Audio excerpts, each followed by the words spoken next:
The expression "a wet blanket" is a commonly used idiom in the English language.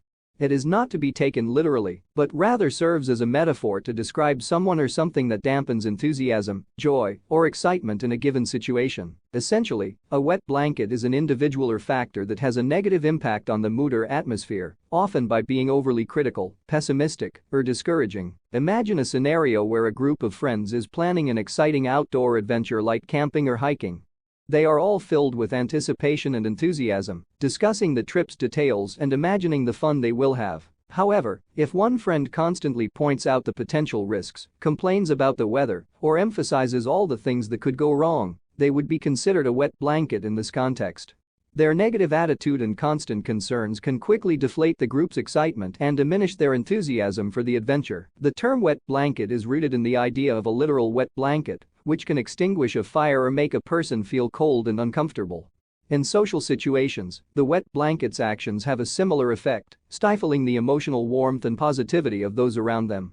This individual might often respond to good news with skepticism or dismiss achievements as insignificant. Their persistent negativity can be draining, and it may discourage others from sharing their ideas or accomplishments. A wet blanket can manifest in various forms.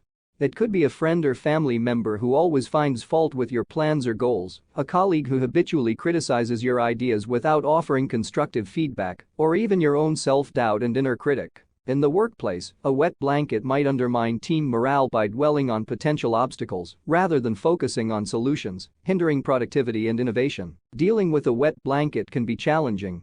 It's important to remember that their negativity is often a reflection of their own insecurities or concerns, and it may not be a personal attack on you or your ideas.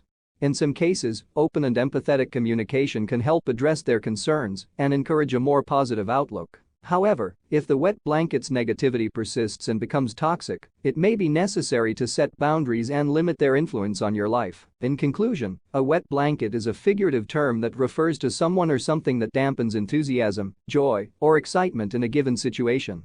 This individual or factor is often overly critical, pessimistic, or discouraging, and their presence can have a negative impact on the mood and atmosphere of a group or situation. Recognizing and managing wet blankets is essential for maintaining a positive and supportive environment in both personal and professional settings.